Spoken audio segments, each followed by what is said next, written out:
Okay, today, everyone, class, we are going to be talking about Robert Capa. This is a very important journalist, so everybody listen up. Pay attention to the screen because it's about to get real. Okay, Robert Capa was born on October 22nd, 1913, way back in time before all of us was even thought of. Robert Capa, which wasn't his real name at first, his real name was actually Endre Friedman. He was born in Budapest, Austria-Hungary. He attended a few schools in Budapest and then studied up on the Deutsche Hochschule für Politik, which I'm going to put on the screen. Basically, it's a German university of politics, in which he studied that in Berlin. But his education was halted because of Nazism. Nazism, yeah, that word. And he ran to Paris in 1933. In Paris, y'all, that's when he began his photojournalist and he developed the name Robert Capa. And, people back then used to call him that in the streets. Now, one thing I respect about my boy Robert is that he never addressed the issues and the rumors. Y'all might be looking at me talking about Carter, what are you talking about?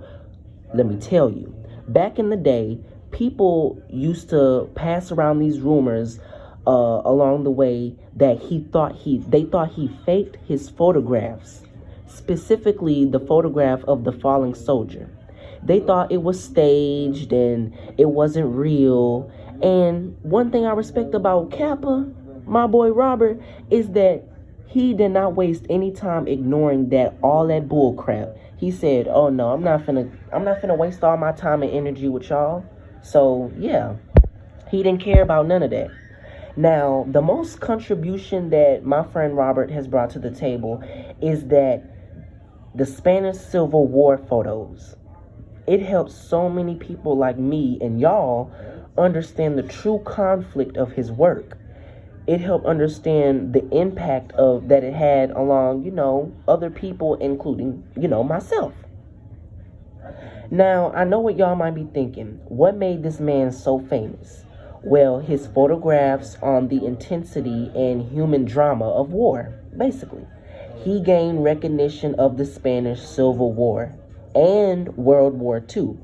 A lot of y'all may be learning that in history as we speak. Now, another thing is Robert was in a Jewish middle-class family. Now, there isn't much about his family and all of that, his immediate family, although the man does have an older brother named Cornel Capa, who, was working with photojournalism as well. Now, he achieved several notable awards and prizes. He was the co-founder of Magnum Photos in 1947. He covered several wars, and he had the most numerous awards and recognitions throughout his career, including a Medal of Freedom that he got from the United States. Y'all know Robert was not playing around. Which war awarded posthumously, he had made a bigger man than any of them other journalists that y'all have, except my girl Oprah Winfrey, because I love her. But anyways, because y'all can see Robert was really making money around this time. He had photos of the Civil War, World War II, in Vietnam. He was really pulling in all these photos and winning awards. He was a big journalist at the time. Even though he didn't get much recognition, you could still look him up and find him that, everyone knew Robert was a big one around that time.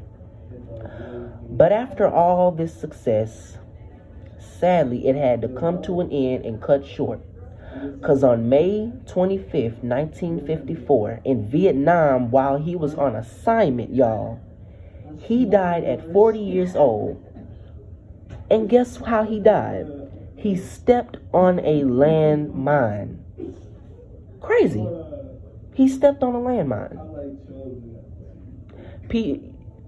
Just crazy.